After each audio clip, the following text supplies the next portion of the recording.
کی غلامی کے. محمد سے وفا ہے تو ہم تیرے ہیں, محمد سے وفا ہے تو ہم تیرے ہیں, یہ تنہا چیز ہے کیا لہو قلب تیرے ہے. اس مبارک کلمے کے دو حصے ہیں, پہلا حصہ لا الہ الا اللہ اور دوسرا حصہ محمد رسول اللہ. اور میرے نبی فرماتے ہیں کہ اللہ کی جنت کو ایک پردے میں ڈالو, اللہ کی دوزخ کو ایک پردے میں ڈالو, اللہ کے فرشتوں کو ایک پردے میں ڈالو, اللہ کے خزانے کو ایک پردے میں ڈالو, جبرائیل کو بٹھاؤ, میکائیل کو بٹھاؤ, اسرائیل کو بٹھاؤ, اسرافیل کو بٹھاؤ, جنت کو ڈالو, جہنم کو ڈالو, عرش کو ڈالو, فرش کو ڈالو, لوگوں کو ڈالو, قلم کو ڈالو, کرسی کو ڈالو, سورج کو اسی میں بٹھاؤ, چاند تاروں ستاروں سیاروں کو بٹھاؤ, ساتوں آسمان ساتوں زمین کو بٹھاؤ, تاروں ستاروں کو پکڑ کے بٹھاؤ, دریا سمندر پہاڑ لوہا پیتل چاندی سونا انسان جنات فرشتے سب مل کر ایک پردے میں بٹھاؤ, اور چھوٹے سے پرچے میں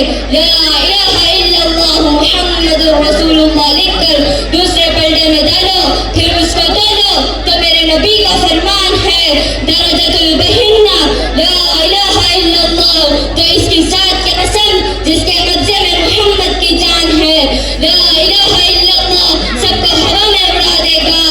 عزیز ساتھیوں, یہ وہی کلمہ ہے جس کی دعوت و تبلیغ کو منہ پیش 1,24,000 انبیاء علیہ السلام دیتے آ رہے ہیں اور اپنی قوم کو اس کلمے پر بلاتے رہے ہیں.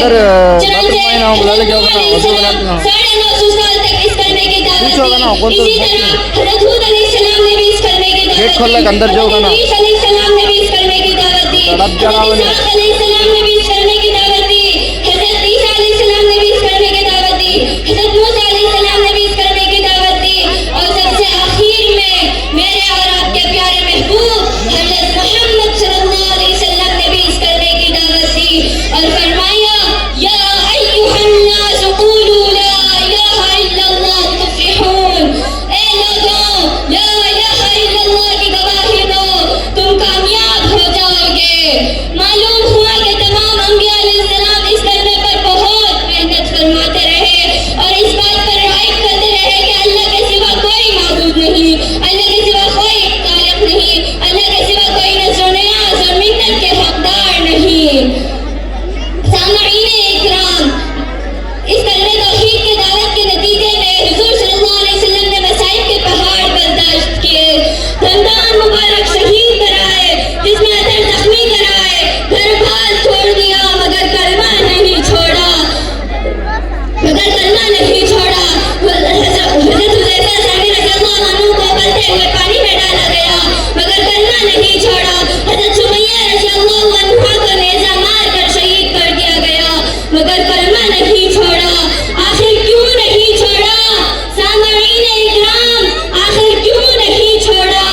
اس لیے کہ کلمہ رسول صلی اللہ علیہ وسلم کا منشور تھا, کلمہ رسول صلی اللہ علیہ وسلم کا دستور تھا. سامعین اکرام, رزق دے تو چھین نہ سکے, لینے کو ہی عطا